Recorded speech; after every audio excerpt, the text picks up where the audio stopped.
सुदर्शन विद्याधर एवं शंखचूड़ का उद्धार एवं युगल गीत। 34वें अध्याय में सुदर्शन विद्याधर की कथा है। शिवरात्रि का पर्व था। नंद बाबा अंबिका वन की यात्रा पर गए हुए थे। पुष्कल दान दिया गया। रात्रि के समय सबने सरस्वती के किनारे मुकाम किया। वहां रहने वाला अजगर नंद बाबा को निगलने लगा। श्री कृष्ण के चरण स्पर्श से वह मर गया और उसमें से एक देव पुरुष प्रकट हुआ। भगवान ने अनजान बनकर उससे पूछा, कौन हो तुम?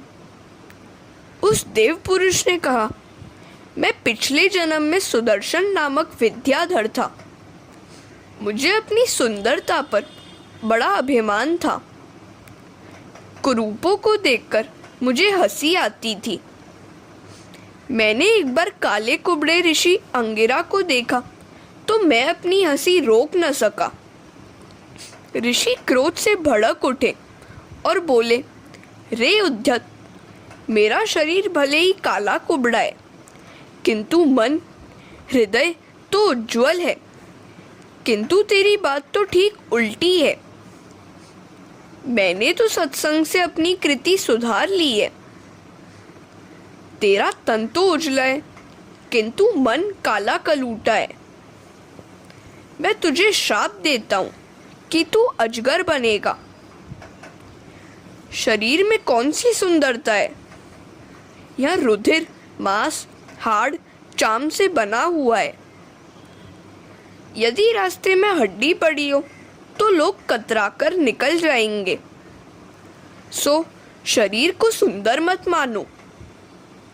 किसी की आकृति और त्वचा का रंग मत देखो। त्वचा का चिंतन करना पाप है। महात्मा रंग रूप आकृति नहीं, कृति देखते हैं। आकार तो मन में विकार उत्पन्न करता है। संसार के शरीर के सौंदर्य का चिंतन करने से मन चंचल हो जाता है। परमात्मा के सौंदर्य का विचार करने से मन शांत हो जाता है।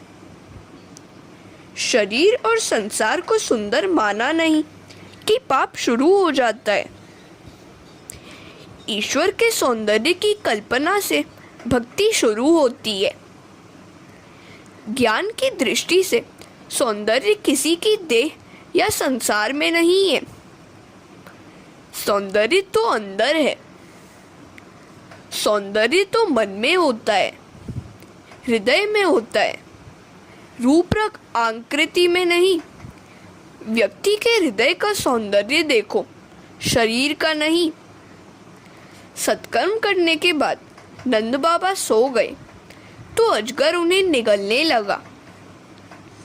इसका अर्थ यह है कि सत्कर्म करने के बाद जागृत रहना चाहिए। सत्कर्म कर लेने के बाद लोग आत्म प्रशंसा, प्रमाद, निष्क्रियता में डूब जाते हैं। सो अभिमान रूपी अजगर उन्हें निगलने लगता है। रात्रि के समय जागने का अर्थ है स्वयं कुछ भी नहीं किया ऐसा मानना और अनुभव करना। सत्कर्म हो जाए तो मान लो कि प्रभु की कृपा के कारण ही वह सब कुछ हो सका है।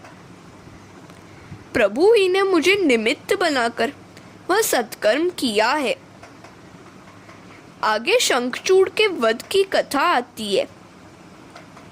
गोपियां रात्रि के समय श्री कृष्ण के साथ रासलीला करती थी और दिवस के समय श्री कृष्ण लीला में लीन रहती थी। युगल गीत और वेणु गीत के भाव समान हैं। मनुष्य जब निठल्ला बेकार बैठा होता है तब उसके मन में पाप आता है। रात को जप करो। निवृत्ति के समय मन को काम सुख, द्रव्य आदि की ओर न जाने देना। हरे कृष्णा। यह मन तो चंचल वानर जैसा है। अकेले और निठल्ला हुआ नहीं कि कूदा कादी करने लग जाता है। उसे हमेशा सत्कर्म शुभ चिंतन में लगाए रहो। कुछ काम न होगा तो वह बुरे विचारों में उलझ जाएगा। सो हमेशा भगवान का स्मरण और सत्कार्य करते रहो। आँख, नाक, कान, जीभ, मन सभी को भक्ति में लगाए रहो। एक ब्राह्मण की पत्नी की मृत्यु हो गई तो वह बेचारा दुखी हो गया। घर में छोटे बच्चे थे और देखभाल करने वाला कोई न था। उसने थक हार कर अपने मित्र से अपनी राम कहानी सुनाई तो मित्र ने भूत प्रसन्न करने का मंत्र दिया। ब्राह्मण ने मंत्र जाप करके भूत को प्रसन्न कर लिया। भूत ने प्रसन्न होकर कहा, मैं तुम्हारे सभी कामकाज करूंगा, किंतु मैं बेकार नहीं बैठ पाऊंगा। यदि मुझे कुछ काम न दिया गया तो मैं तुम्हें खा जाऊंगा। भूत तो सभी काम कुछ ही मिनटों में खत्म कर देता था। ब्राह्मण चिंतित हुआ कि यह बेकार हो गया तो मुझे खा जाएगा। उसने मित्र से बात की तो मित्र ने उत्तर दिया, अपने आंगन में एक बड़ा सा बांस गाड़ दो और भूत से कहो कि कामकाज से निवृत्त होने पर इस बांस पर चढ़ते उतरते रहना। ब्राह्मण ने ठीक वैसा ही किया। भूत समझ गया कि यह तो मेरा भी गुरु है। वह शांत हो गया। मन भी उस भूत जैसा ही है। इसे काम न दोगे तो वह तुम्हें खा जाएगा। जब तक नींद न आने लगे बिस्तर के पास तक न जाना और काम में लगे रहना चाहिए। जिसे मन की चंचलता का भान हो जाए उसे आत्मदर्शन हुआ है ऐसा माना जाए तो कोई आपत्ति नहीं है, क्योंकि एको देवो मन साक्षी। गोपियां सारा दिन घर का कामकाज करती रहती थी और रात को इकट्ठी होकर कृष्ण लीला का चिंतन करती थी, कीर्तन करती थी। ध्यान अकेले किया जाए, किंतु कीर्तन तो सारे लोग मिलकर करें। लोग घर को तो स्वच्छ रखते हैं, किंतु मन की ओर ध्यान ही नहीं देते। रात को सोने से पहले घर के सभी छोटे बड़े एक साथ बैठकर भजन कीर्तन करें तो बड़ा अच्छा है।